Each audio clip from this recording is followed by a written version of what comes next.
Support for a Pickering student who was the victim of a racist yearbook message. It's touched my heart. It's so special to me, it means the world to me right now.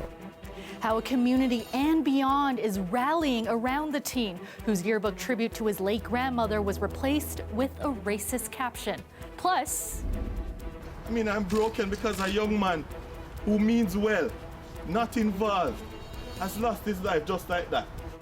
a vigil in Lawrence Heights honoring a man who was gunned down last week while driving home from work. And a setback for the owner of a Danforth restaurant during already tough times after heaters were stolen from the patio. How people are stepping in to help. Good evening, I'm Kelda Yoon. A Pickering teen is feeling the love tonight after being the target of a hateful act. Joshua Telemach, a high school senior, was distraught after his yearbook tribute to his grandmother was replaced with a racist message. Today, a community showing their support with a parade outside his family's home that included a surprise gift on his 18th birthday. Angelina King was there. Strangers, neighbors, and friends bringing cards, gifts, and support to Joshua Telemach.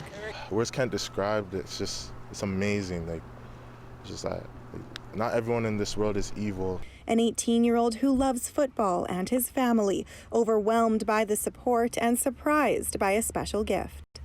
And the Toronto Argonauts, we would like to award you with a full 4-year scholarship to the Canadian University or College. I'm so appreciative, so grateful for this, man. It's touched my heart. Hold your head high. Know that. All this support after an act of racism. The message Telemach wrote in his high school yearbook was changed from a tribute to his late grandmother to a phrase referencing a gorilla that was shot and killed at the Cincinnati Zoo. It really hurt me a lot due to the fact that I just felt like I want to give everything. I just owe myself to my grandma. I just wanted to leave an imprint, and then just to see that it just got changed to something vile.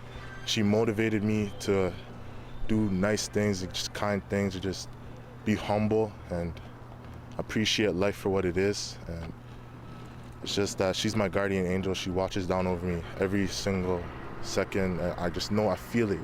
I feel that she's watching over me right now. And now Telemach has even more people in his corner. We're here to comfort him and support him. I wanted to recognize that Black lives really matter. St. Mary Catholic School confirms other yearbook messages were also changed, but it's not clear to what extent. In a statement, the Durham Catholic District School Board says it's launched an investigation to determine the circumstances that allowed this to happen and the individuals who were involved. St. Mary's School and the police are also investigating. In the meantime, the school is recalling all of the yearbooks and says about 90% of them have already been returned. It's also vowing those responsible will be held accountable. I'm just awaiting the investigation to, end, so we know exactly, who did it. That's what we really want to know, who did it. And, we may never find out why, but, at least that person should be will be held accountable for their actions towards my son. In the meantime, Telemach has a message of his own. Spread kindness and just show love to everyone. It could help someone a lot, as it helped me. A birthday wish he wants everyone to hear. Angelina King, CBC News, Toronto. A vigil was held tonight in Lawrence Heights for a man who was gunned down last week while driving home from work. Friends and family say 33-year-old Shane Stanford had a passion for helping others, particularly in the Lawrence Heights community where he grew up.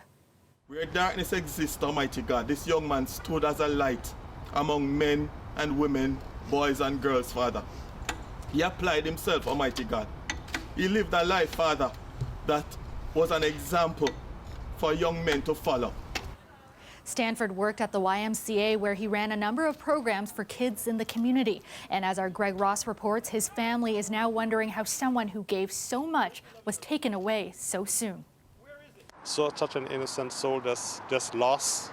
Ronnie Ferreira is Shane Stanford's older brother. Ferreira says he and the rest of his family still haven't fully come to terms with the fact that Shane is gone. Still in a bit of shock as to why and how this could happen, you know. And I mean, at times I look out, especially since it happened, I've been looking outside the window and I'm trying to imagine him coming home. He can't understand why anyone would want to hurt his little brother. Last week, Stanford was gunned down while he was driving home from work, the gunman shooting through his back window. He worked at a YMCA, he worked with a lot of youths and stuff like that, but going out sometimes helping people and stuff like that, I'm like, wow, he really touched a lot of young kids' lives. Really like a big brother to us. He was the one who was always mature, like Ronnie was saying, he was always level-headed. Dejazmatch James was one of those kids who looked up to Stanford. He says they eventually became close friends, even working together to try and stop gun violence in the community. This was a safety walk they organized last month, just weeks before Stanford's death. This is exactly what the safety walk was for, to address the issues on gun violence, to speak on better quality safety measures in place, the lack of resources, and just 2 weeks after all of that, or a couple weeks after all of that, this happens.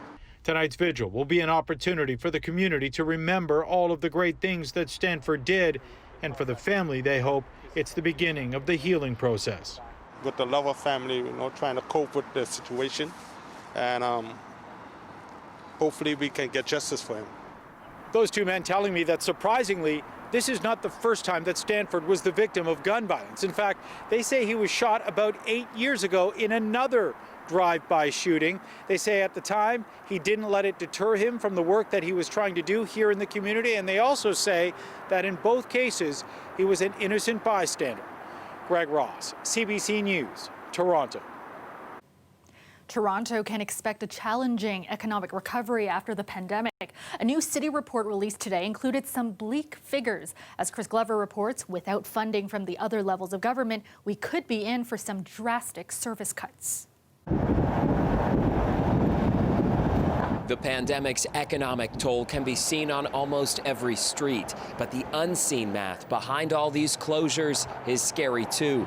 The city now estimates up to a $1.7 billion shortfall next year again.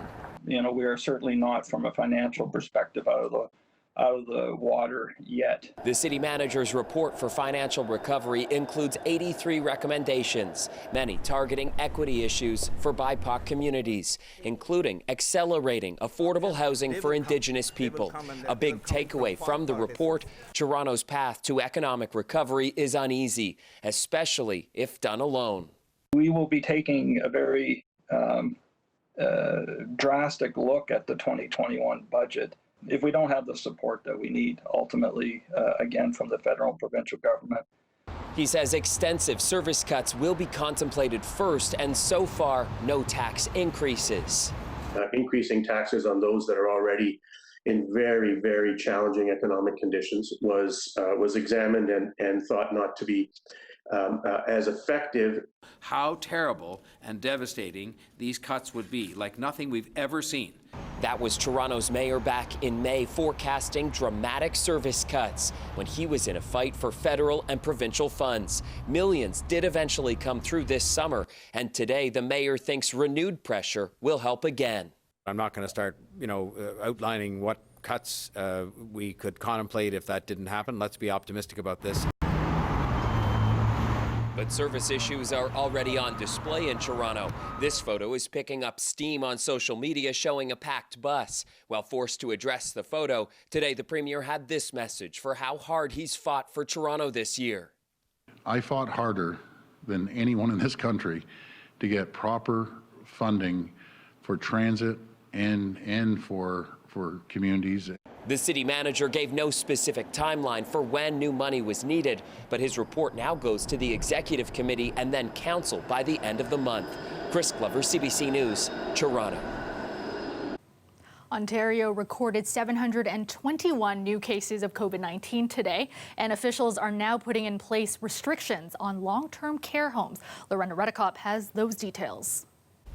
Starting Friday, long-term care residents can only leave for a personal outing if it's a medical visit or for compassionate reasons. That's in Toronto, Peel, and Ottawa. 65 long-term care homes in the province are now listed in an outbreak. We're seeing these cases leak into or spill over into the older population. And it's the older, more vulnerable population where these cases are going to translate into both hospitalizations and also mortality. What I'm seeing right now is using the case fatality rate that we had over the summertime. I'm expecting to see around 250 deaths here in Ontario over the next 30 days.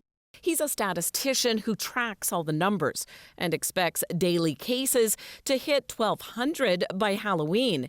He finds the increasing test positivity rate concerning.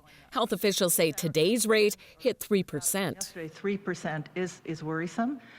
It may reflect that less tests were done. However, it also indicates that we see transmission in the community at this point. A week ago, more than 40,000 tests were processed. Cases were in the 500s. Today, testing numbers are way down by more than 10,000, yet cases are up. Yesterday, the chief medical officer suggested a possible plateauing in daily cases. Some experts say it's too early to say. Plus, there's still a testing backlog. Ontario is far from meeting its goal of 50,000 tests a day. Before we attribute anything to a plateau, I would like to see a trend going on for a couple of weeks. We also have to remember that it's only been about 5 days since we've put in the restrictions. It takes a minimum of 7 to 10 days before you even see the first signs of it working. And more likely 2 weeks. The case numbers are not reliable. They are without a doubt underestimates, without a doubt. So we are not finding the cases that do exist, and we know the cases are there because the tests have been done and the backlog are being processed. Another number the COVID statistician is looking at is cases in places that aren't yet considered hot zones, but where cases are going up. And one of those places is York Region. Dr. Barbara Yaffe said that the public health measures table is meeting later this week, and they will be discussing whether other regions should be added as hot zones. Lorenda Redekop, CBC News, Toronto. 170 of those new COVID cases in Ontario are in Peel region. Last week, Mississauga Mayor Bonnie Crombie asked residents to shrink their bubble to just essential people. Today, she's asking for more. I'm asking you to go one step further by eliminating all non-essential contact, which will drive down your risk and help us avoid a longer lockdown. A social lockdown, you might say, meaning no more dinner parties, no coffee with friends, and no unnecessary trips to the mall. Mayor Crombie adds, although numbers are slightly up since last week, fewer people in Mississauga have been admitted to hospital than during this first wave. The mayor is also calling on the provincial government to reimpose stage 2 restrictions in regions that neighbor Peel and Toronto in order to limit people crossing borders and spreading the virus. And we have an update to a story we brought you last night of long lines at a Markham gym, sparking fears that those from Toronto were traveling there to skirt COVID-19 restrictions. The gym in question, LA Fitness, sending an email to members tonight saying, if you reside in a hotspot region, we must ask that you not travel to visit LA Fitness clubs in regions outside your own during the temporary closure. Let's all work together to promote health and safety during this public health crisis. LA Fitness says that message will also be posted at all of their open clubs. Well, if you're a parent feeling down during the pandemic, you are not alone. A survey from Toronto's Centre for Addiction and Mental Health shows around 30% of parents with children under 18 are feeling depressed. That's roughly 10% higher than the percentage of adults without kids. The survey also found women are reporting higher rates of anxiety and loneliness than men. More than 1,000 adults participated in the survey, which was conducted in late September. City data shows thousands of Toronto residents have called the 211 hotline for mental health support during the pandemic. It hasn't been easy for people to get their hands on patio heaters. So when they were stolen from this East End restaurant, disappointing, a little frustrating, a little disappointing. If you are in this business, you're kind of used to challenges. I'm Talia Ricci, and coming up, how the community came together to support this Danforth business to ensure that their guests keep cozy this fall.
Patio heaters have been stolen from an East End restaurant. A big setback for the owner, who is already struggling with the toll the pandemic is taking on his business. But as Talia Ricci reports, people were quick to offer a helping hand.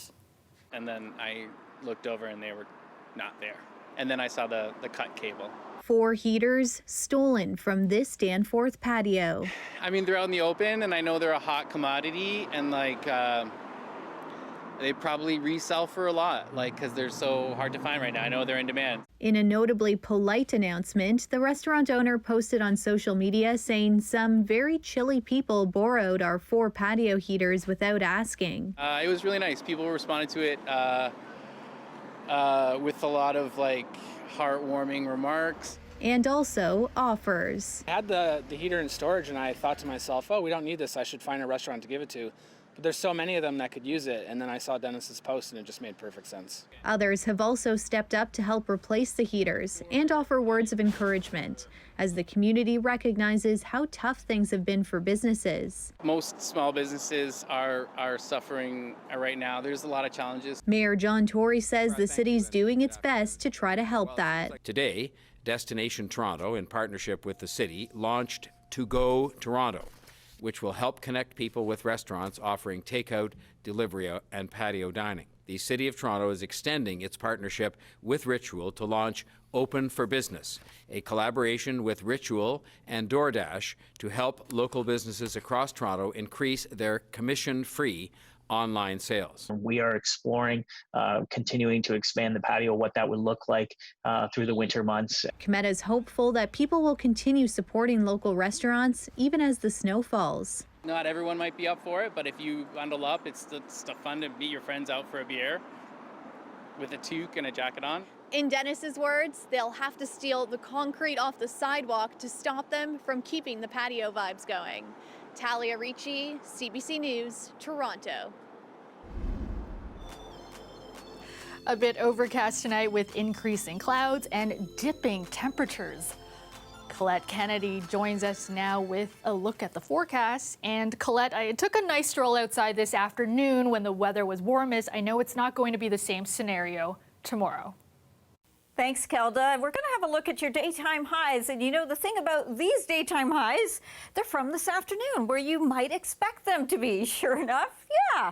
But the thing is, that's going to be changing with this next system moving in. We're going to find our temperatures tonight rising, and our highs tomorrow are going to be reached early in the day, and then the temperatures plummeting. So it was more of a normal day today in terms of how things rolled out. 17 degrees, and officially the high for Toronto, 16 for Oshawa, St. Catharines, 18, and Windsor 16.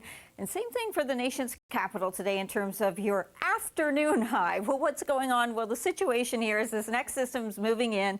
The southwesterly flow, that's helping to push the temperatures up. They're still falling now, and they will as we go through the midnight hours. So into the wee hours, we'll actually find we hit our low, but then they'll begin rising as we go towards morning. Increasing cloudiness, a few stray showers certainly possible. But then towards morning, we hit our higher temperature for the overnight, but then they keep going up as we go towards the late morning hours. The high for the day will be reached with some of these lighter showers you see and a lot of cloud cover in there too, but some heavier showers and more steady rain likely filling in as we go towards lunch hour and just after into the early afternoon hours.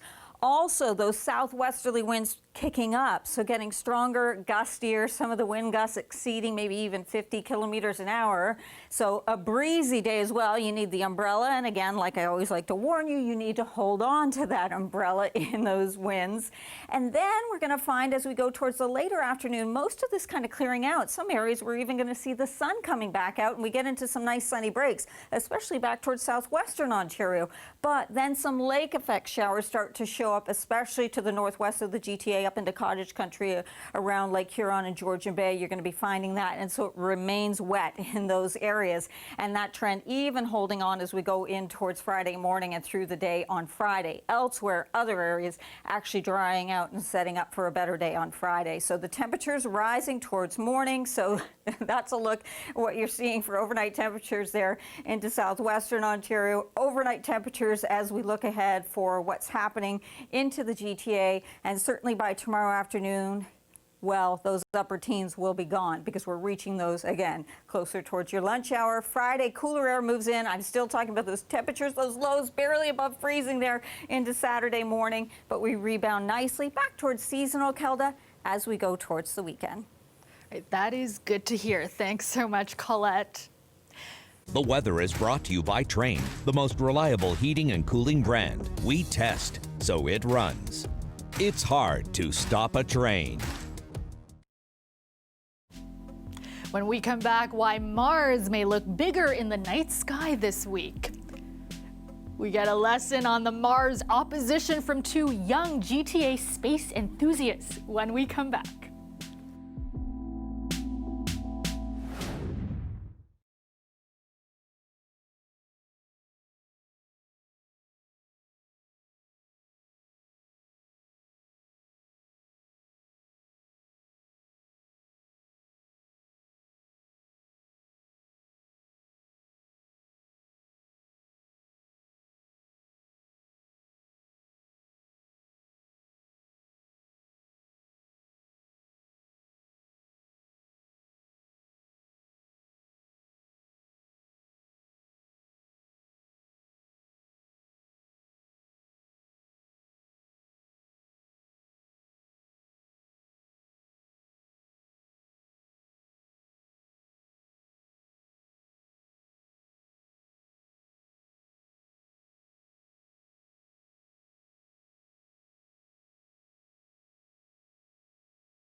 Two young friends from Richmond Hill have reason to be very excited.